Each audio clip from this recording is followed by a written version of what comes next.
Bonjour, nous sommes samedi, c'est le Mbongi politique, le jour où nous pouvons parler ensemble. Mais venez, ne soyez pas si loin, approchez-vous. J'apprends de plus en plus qu'il y a des personnes qui craignent de m'approcher. Non, il ne faudrait pas craindre. Quand vous voulez me poser des questions, posez-les, venez me voir. Téléphonez-moi, les possibilités sont là. Et ce que je voulais dire, c'est que, vous savez, la vérité, c'est une petite confidence, parfois qu'on se fait à l'oreille, mais qui éveille l'âme, qui éveille l'esprit d'un peuple et qui donne au peuple le courage d'exister et ce que Paul Tillich appelait le courage d'être. Et donc, dans le cadre de cette vérité, vous m'avez posé 3 questions qui portent sur les situations du Congo.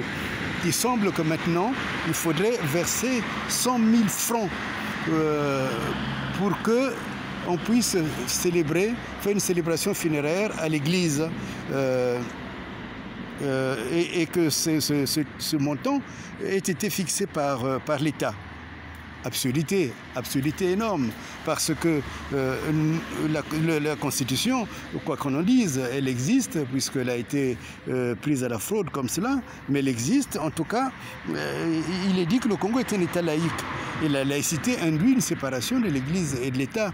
Et si donc le Congo est un État laïque, comment se fait-il que ce soit l'État qui puisse fixer les frais qu'il faut verser aux prêtres, aux pasteurs, pour que vous puissiez demander une messe ou un culte pour votre parent qui est décédé. C'est déjà très difficile dans un pays où la pauvreté est devenue endémique de pouvoir perdre un parent. Encore plus difficile de pouvoir célébrer, trouver un peu d'argent simplement pour faire tout ce qui est funéraire. Alors si on vient encore mettre à 100 000 francs le montant qu'il faut payer, nous sommes non seulement dans la dictature, au-delà, la dictature même, c'est l'effronterie politique, c'est vraiment l'absence du respect même du peuple et de l'âme même de ce peuple. Donc c'est évidemment condamnable. L'autre question que vous me posez, c'est au sujet de Mavungu. Mavungu qui s'est porté porte-parole, qui s'est dit déclaré porte-parole sur les questions posées par M. Sirmakosso, qui étaient des questions très pertinentes.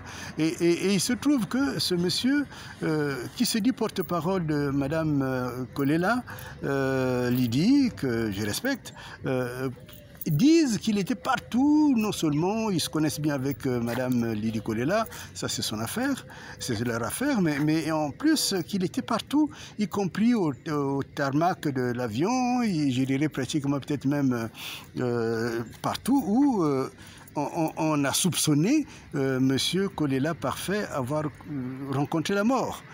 Donc de ce fait-là, il est lui-même déjà quelqu'un à interroger par la justice. Lui-même, déjà, il est pratiquement un suspect. Alors, comment se fait-il que ce suspect vienne tout d'un coup dire qu'il représente une personne que principalement la justice doit interroger pour qu'elle nous dise la vérité. Donc,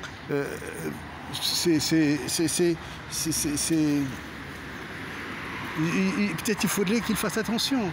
Et on sent que c'est depuis que Mme Lydie Kolela a pris la parole que tout d'un coup les langues se délient. Mais c'est tant mieux. Si l'effet de la prise de parole de Mme Lydie Kolela permet qu'on accède, qu'on aille plus vite à la vérité, ben c'est tant mieux. Et en passant, il faudrait qu'il soit dit que Mme Lydie Kolela est le frère de Parfait Kolela. Si tout le monde se tait, qu'il y en ait au moins une qui puisse parler, et moi je la félicite, et s'il faut continuer, non seulement à parler, mais également à porter des actions, il faudrait qu'elle le fasse. Donc, il y a là peut-être cette sorte c'est même pas de la plaidoirie, c'est cette sorte de réaction et interroge beaucoup sur cette situation de M. Parfait Kolela. La troisième question, c'est pratiquement la question vedette actuellement. On dit que M. Noumanzalaï a été agressé par un ministre congolais, Dick Fila, je crois, c'est cela de son nom.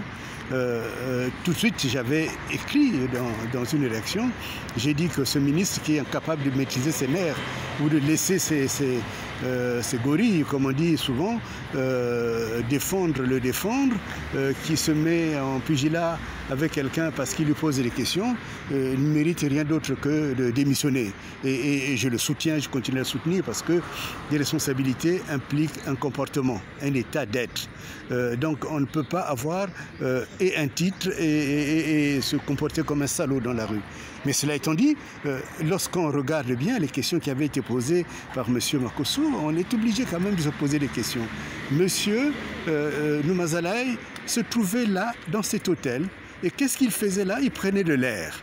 Alors voilà un monsieur qui va prendre de l'air dans les hôtels de Paris, uniquement comme cela, voilà, il passe son temps à aller prendre de l'air dans les hôtels de Paris. Mais qui lui avait dit que Fila viendrait dans cet hôtel? Et qu'est-ce que Fila était venu faire dans cet hôtel? Est-ce que Fila n'est pas suivi, n'est pas sous écoute téléphonique?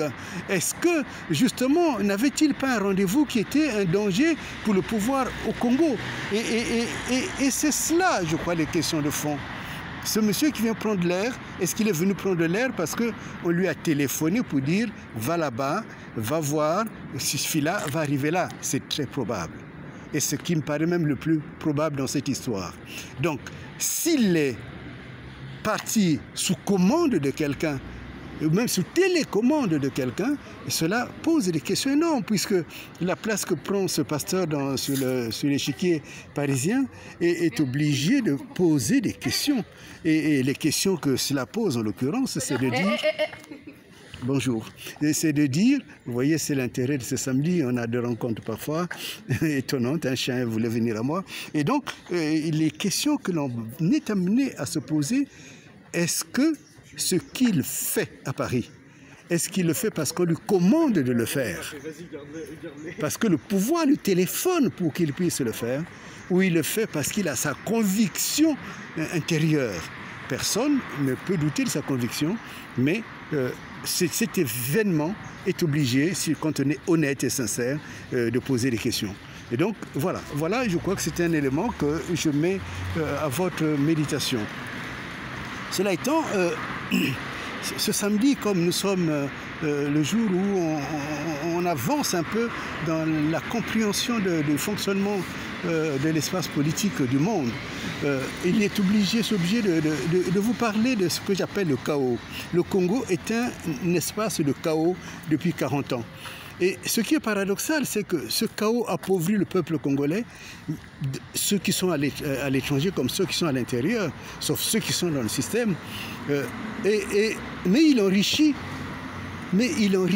étonnamment beaucoup de personnes étrangères au Congo. On regarde par exemple tous ces musiciens, les Koffi Olomide, tous ces chants, tout le monde, on écoute leurs chansons qui sont du reste très belles, mais à l'intérieur, on cite Ngolondele, on cite Sassou Nguesso, on cite ainsi de suite. C'est-à-dire, mais ces griots-là, quand ils viennent chanter, ils ne viennent pas chanter, ils ne célèbrent pas les noms uniquement parce qu'ils sont convaincus, mais ils les célèbrent parce que derrière, ils sont financés. Donc, ils ont compris que cet espace est un espace, ce chaos-là, c'est un chaos profitable. Quand on regarde aussi les personnes comme comment s'appelle, Strauss-Kahn, qui est venu, je crois, créer son cabinet là-bas. Quand on regarde beaucoup d'entre eux d'ailleurs, même ceux qui ont créé, qui est devenu, je crois, membre du journal Le Monde, toutes ces personnes-là, en fait, c'est même le Jeune Afrique, beaucoup de gens profitent de ce chaos.